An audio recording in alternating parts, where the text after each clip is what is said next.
Hello guys, welcome to I explain channel. और आज आप देखने वाले हो फ्रॉम सीजन 1 की फाइनल एपिसोड, जिसका टाइटल है ओ द प्लेसेस विल गो। इस एपिसोड को भी जेफ रेनफिरो ने ही डायरेक्ट किया है और एपिसोड की IMDb रेटिंग है 7.8 आउट ऑफ 10। क्योंकि ये सीजन 1 की फाइनल एपिसोड है, इसीलिए इस वीडियो के एंड में मैं आपको इस सीजन के बिहाइंड द सीन्स के 5 अमेजिंग फैक्ट्स भी बताऊंगा। तो लाइट्स ऑन रख लीजिए और चलिए शुरू करते हैं आज का वीडियो।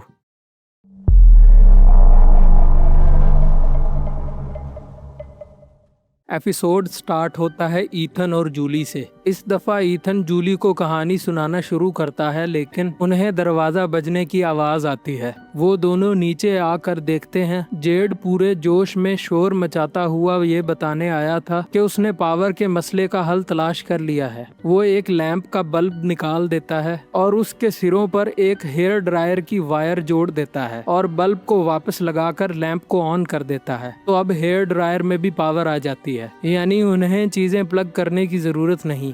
वो बहुत सारे लैंप्स की मदद से कॉलोनी हाउस को एक जायंट बैटरी में बदल सकते हैं। जंगल में सारा बॉयड से पूछती है कि टेंट को किसने हिलाया होगा और वो इस वक्त कहाँ पर हैं। बॉयड कहता है कि क्यों ना बाहर निकलकर पता कर लें, और बाहर निकलकर वो देखते हैं कि वो एक दरख्त के पास हैं और ये दरख्त पूरा मकड़ी के जालों से भरा हुआ था। और यहाँ एपिसोड का इंट्रो आ जाता है। इंट्रो के बाद हम जेड को देखते हैं, जो बड़ी गर्मजोशी से सबको बता रहा था कि उसने पावर वाला मसला हल कर लिया है। यहाँ जिम लोगों से कहता है कि उन्हें अब इलेक्ट्रिक वायर्स चाहिए। ये वायर्स कोई भी हो सकती हैं, जैसे किसी होम अप्लायंस की वायर या गाड़ी की वायर्स, और अगर उन्हें सही लेंथ की वायर्स मिल गयी तो वो आज रात तक रेडियो से अपना मैसेज ट्रांसमिट कर सकेंगे। अब यहाँ जूली जेड को रोकती है और उससे कहती है कि वो उसके डैड को इज्जत से बुलाए, क्योंकि जेड ने जिम को सब लोगों के सामने ही टी कप नाम से बुलाया था। और जेड बजाय इसके कि वो जूली से सॉरी बोले, वो उसे भी स्पार्क प्लग का नाम देकर वहाँ से चला जाता है। ले दिलवाले इज्जत अपने बाप को। इधर स्टेशन में डोना मैप को देख रही थी, तभी वहाँ कैनी आता है और कहता है कि वो एम्बुलेंस से वायर लेने जा रहा है। कैनी फुल होप लगाए बैठा था कि रेडियो टावर से उनको जरूर मदद मिलेगी, जबकि डोना को ज्यादा होप नहीं थी, लेकिन फिर भी वो वायर इकट्ठा करने चली जाती है।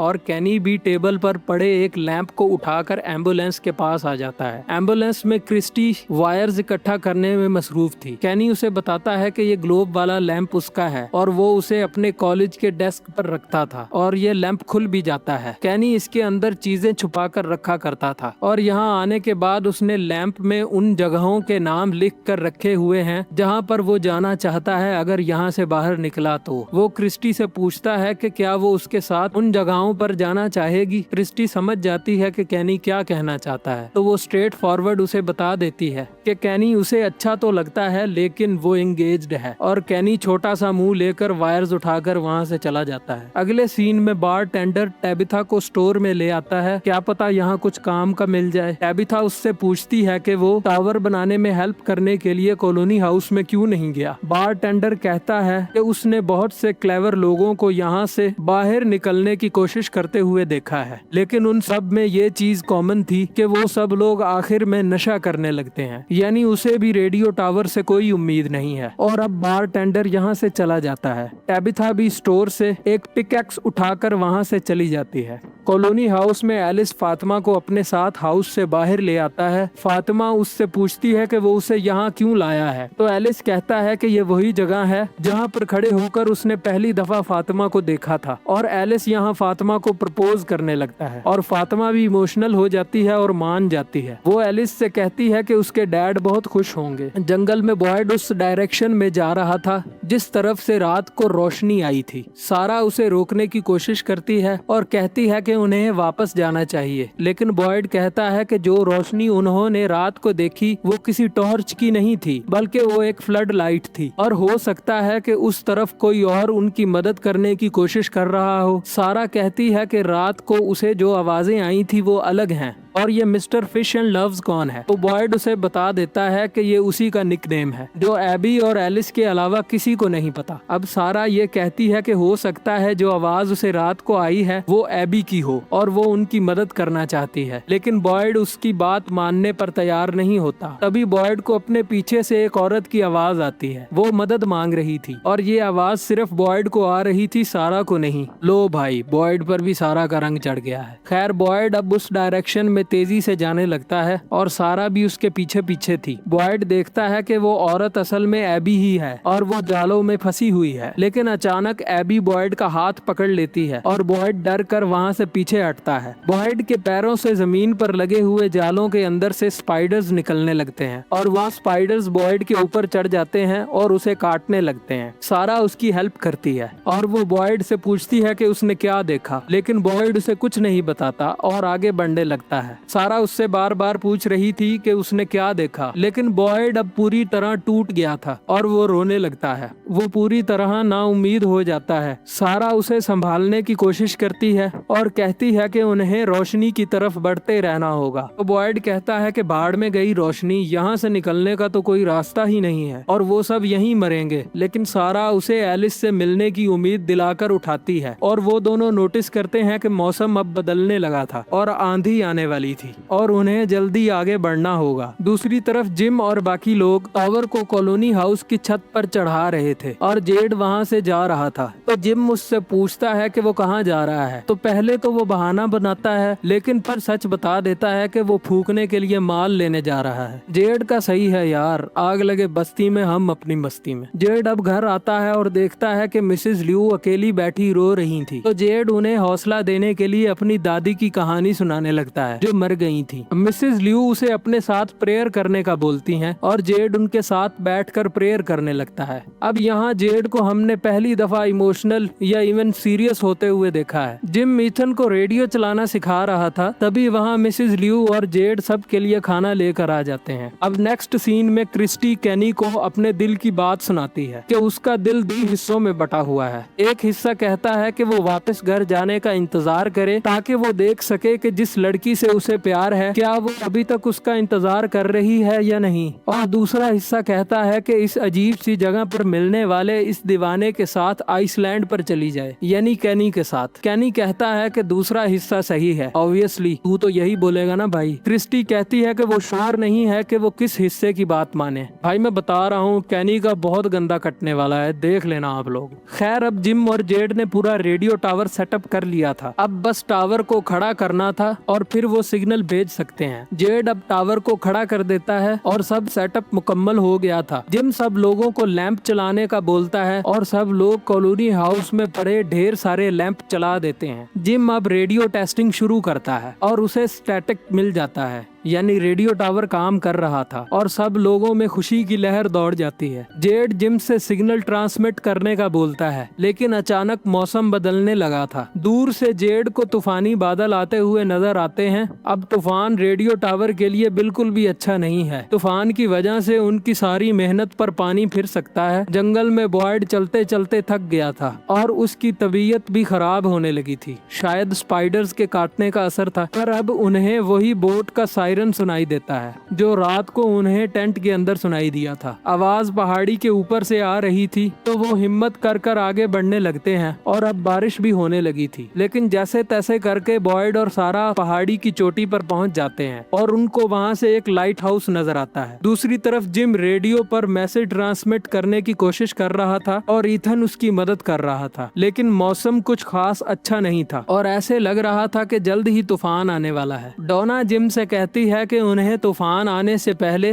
रेडियो का सारा सामान उठाकर हाउस के अंदर रखना होगा, लेकिन जिम और कोशिश करना चाहता था, पर उनके पास सिर्फ 10 मिनट थे इससे पहले कि तूफान उनके रेडियो टावर को उड़ा कर ले जाए। और इतनी मेहनत पर पानी फिरने से तो अच्छा यही है कि वो आज रुक जाएं और कल दोबारा कोशिश करें। लेकिन जिम नहीं रुकता और मजबूरी में डोना उसकी मदद करने लगती है। और अब बादल गहरे होने लगे थे, लेकिन अचानक जिम को रेडियो में जवाब मिल जाता है। जिम रेडियो पर जवाब देने वाले से पूछता है कि वो कहाँ पर हैं, लेकिन रेडियो पर जो आदमी था वो जिम का नाम पहले से ही जानता था और वो जिम से कहता है,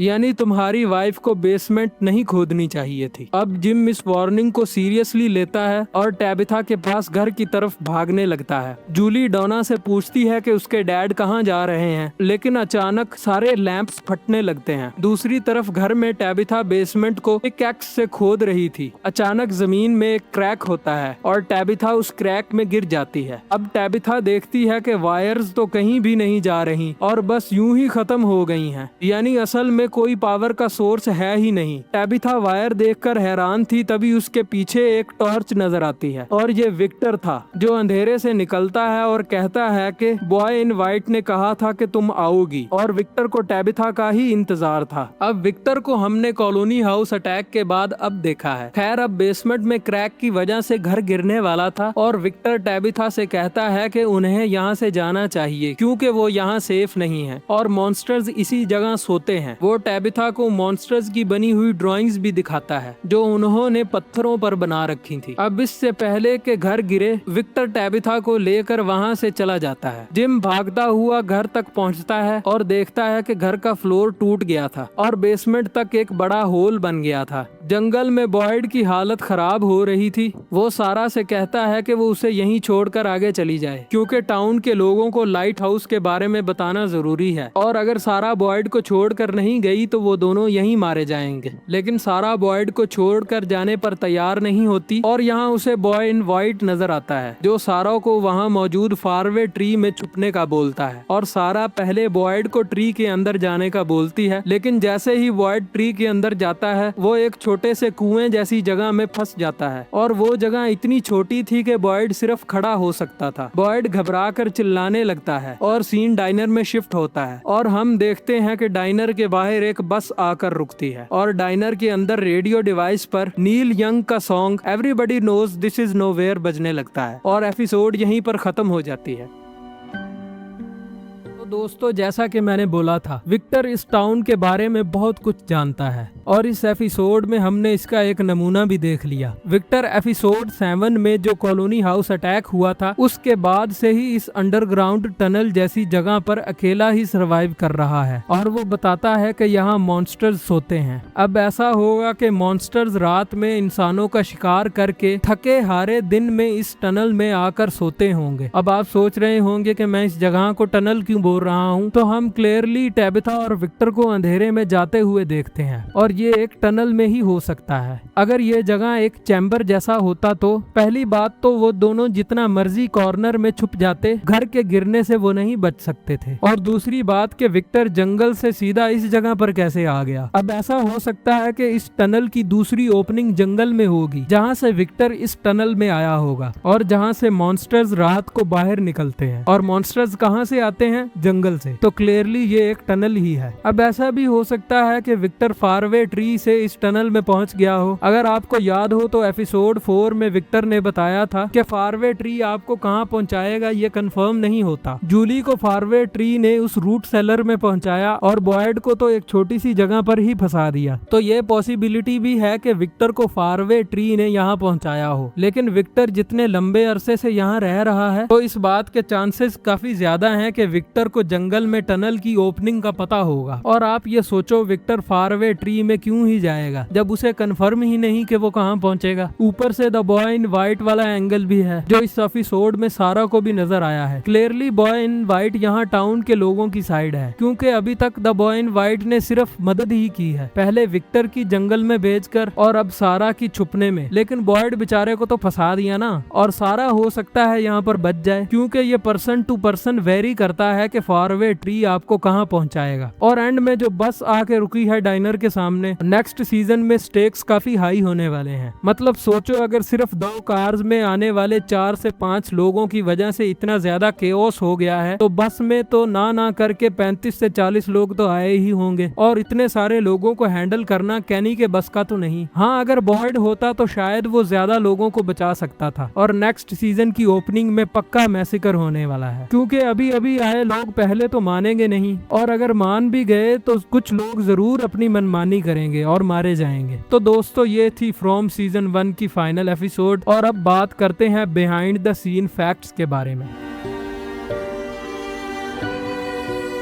फैक्ट नंबर 1, शोज के मेकर ने मॉन्स्टर्स के लुक के लिए एक इंग्लिश आर्टिस्ट फ्रांसिस बेकन की इस फेमस पेंटिंग से इंस्पिरेशन ली थी और इस लुक को अचीव करने के लिए प्रोस्थेटिक मेकअप और CGI दोनों का यूज हुआ है। फैक्ट नंबर 2, मॉन्स्टर्स की आंखें मुकम्मल CGI से बनी हुई हैं, जबकि बाकी फेस पर प्रोस्थेटिक मेकअप का यूज हुआ है। Fact number 3, show runner John Griffin ने एक इंटरव्यू में बताया कि शुरुआत में शो के एक एग्जीक्यूटिव प्रोड्यूसर ने उनसे पूछा कि शो में लोग आखिर क्यों अपने आप को मार नहीं रहे, तो जॉन ने कहा कि शो की कोर स्ट्रेंथ ही यही है कि इंसान मुश्किल हालात में सिर्फ सर्वाइवल के बारे में ही नहीं सोचता, बल्कि वर्स सर्कमस्टेंसेस में भी छोटी छोटी खुशियों को तलाश करने की कोशिश करता है, जैसे बॉयड और कैनी का कैच खेलना या एलिस का फातिमा को प्रपोज करना। फैक्ट नंबर 4, शो के मेकर्स ने एक्टर्स को कभी भी पूरी स्टोरी नहीं बताई, यानी असल में ये जगह क्या है और लोग यहाँ पर क्यों फंसे हुए हैं, ये कभी किसी एक्टर को बताया ही नहीं गया। और ऐसा इसलिए किया गया है ताकि एक्टर्स की नेचुरल परफॉर्मेंस निकाली जा सके और वो सीन्स में एक्चुअल टेंशन में है कि आगे क्या होने वाला है। फैक्ट नंबर 5, फ्रॉम के मेकर्स इससे पहले फेमस टीवी शो लॉस्ट भी बना चुके हैं और दोनों शोज में कुछ स्ट्रेंजर्स एक आइसोलेटेड जगह पर सुपरनैचुरल एलिमेंट्स के साथ फंस जाते हैं और शेरिफ बॉयड का रोल प्ले करने वाले एक्टर ने लॉस्ट में भी काम किया है। लॉस्ट में उन्होंने माइकल डेविसन का रोल प्ले किया था। तो दोस्तों ये थे 5 amazing behind the scenes fact from TV show के सीजन 1 से। आज की वीडियो थोड़ी ज्यादा लंबी हो गई है, लेकिन उम्मीद करता हूँ कि आपको मेरी वीडियो पसंद आई होगी। तो वीडियो को लाइक जरूर कर देना और कमेंट में बताओ कि आपने लॉस्ट शो देख रखा है या नहीं। ऐसी और यूनिक वीडियोस देखने के लिए चैनल को सब्सक्राइब कर दो और बेल आइकन को दबा दो, ताकि जब भी सीजन 2 की वीडियो आए तो आप सबसे पहले उस वीडियो को देख सको। और मैं मिलूंगा आपसे अब नेक्स्ट वीडियो में, तब तक के लिए अपना ख्याल रखिए। अल्लाह हाफिज।